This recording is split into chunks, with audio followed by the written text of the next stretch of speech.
is a poem that consists of 14 lines, traditionally written in iambic pentameter, a rhythmical pattern where each line contains 10 syllables with an alternating unstressed, stressed syllabic structure. Most sonnets follow a strict rhyme scheme, which helps to unify the poem and lend a musical quality to its words. The brevity and structure of the sonnet allow poets to focus on a single subject or emotion, often exploring it with depth and complexity. The important key features of a sonnet are: it is having 14 lines in length. It is having iambic pentameter. It means a rhythmic pattern of 10 syllables per line, alternating between unstressed and stressed syllables. The rhyme scheme is having specific patterns for rhyming words, which vary depending on the sonnet form. It is also having volta, which means a thematic shift or turn in the poem, often occurring at a set point in the structure. Let's see the history and origins of the sonnet.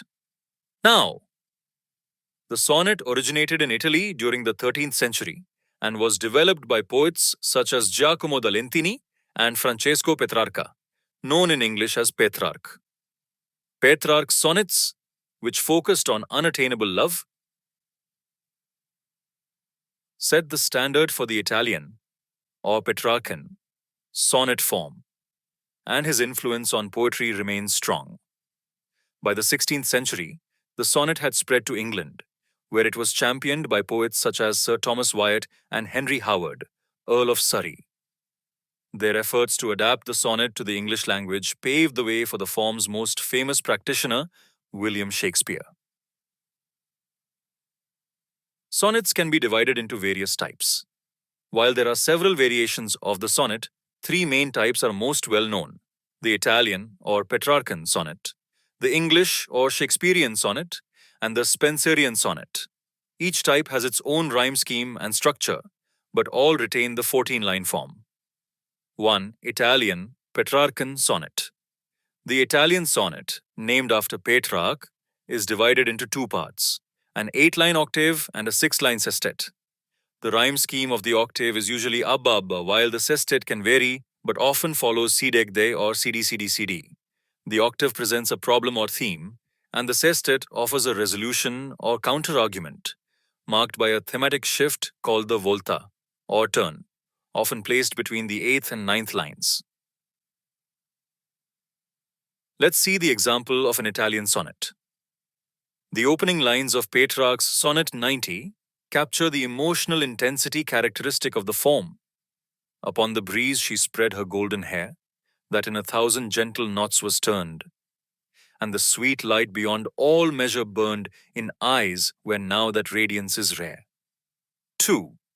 English Shakespearean sonnet. The English sonnet, perfected by Shakespeare, is structured into 3 quatrains, 4-line sections, followed by a concluding couplet. The rhyme scheme is ABAEB CDCDFEF GG. Each quatrain develops a distinct but related idea, leading up to the final, often powerful, couplet, which provides a resolution or commentary. Shakespeare's use of the sonnet form helped popularize it in England, and his collection of 154 sonnets remains a cornerstone of English literature.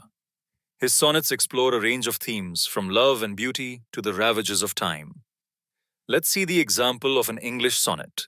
Sonnet 18, one of Shakespeare's most famous. Shall I compare thee to a summer's day? Thou art more lovely and more temperate. Rough winds do shake the darling buds of May, and summer's lease hath all too short a date. 3. Spenserian sonnet. Created by Edmund Spenser, the Spenserian sonnet combines elements of both the Italian and English forms. It uses a distinct interlocking rhyme scheme, ABRB BCBC CDCDEE, which links each quatrain more closely than in the Shakespearean sonnet. Spenser's innovation allowed for a more fluid and interconnected expression of ideas while still culminating in a final couplet.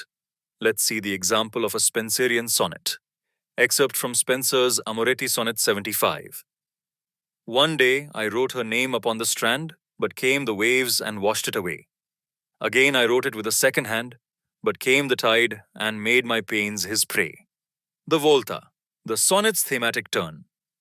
The volta or turn is an essential feature of the sonnet. It typically appears in the ninth line of a Petrarchan sonnet or in the final couplet of a Shakespearean sonnet. This shift introduces a change in tone, perspective, or argument, adding depth and complexity to the poem. In Shakespeare's sonnets, the Volta often leads to a witty or poignant insight in the closing couplet, whereas in Petrarchan sonnets, it usually offers a solution or counterpoint to the preceding lines. Let's see the themes and legacy of the sonnet. The sonnet's structured form has proven to be both adaptable and versatile, allowing poets to explore universal themes such as love, mortality, nature, and beauty. This has made the sonnet an enduring poetic form that has remained popular from the Renaissance to the present day. Love and relationships. Sonnets have been used extensively to express the joy, pain, and complexities of romantic love. Petrarch's sonnets were addressed to his idealized love, Laura, while Shakespeare's sonnets explore love's many facets, from admiration to jealousy. Time and mortality. Many sonnets reflect on the passage of time and human mortality. Shakespeare's sonnets often meditate on how beauty fades, but poetry has the power to preserve it. Nature and beauty. The natural world and its beauty have inspired countless sonnets. Poets have drawn comparisons between their muses and the beauty of nature, exploring how both are ephemeral yet precious. Let's see modern sonneteers and the sonnet's evolution. Although the sonnet is often associated with the Renaissance, poets across generations have continued to experiment with its structure. In the 20th and 21st centuries, poets like Edna St. Vincent Millay, W.H. Auden, and Robert Frost have written sonnets, adapting the form to explore modern themes and language. Contemporary poets sometimes employ free verse sonnets, retaining the 14-line structure, but foregoing traditional rhyme and meter, demonstrating the sonnet's capacity for reinvention. Now it's time for the conclusion. The sonnet, with its strict structure and deep expressiveness, has remained a timeless form in poetry. From the impassioned verses of Petrarch to the wit of Shakespeare and the innovations of modern poets, the sonnet has proven to be both a challenge and a delight for those who wield it. Its blend of discipline and freedom allows poets to distill complex emotions and ideas into a compact, harmonious whole, an achievement that continues to resonate with readers today.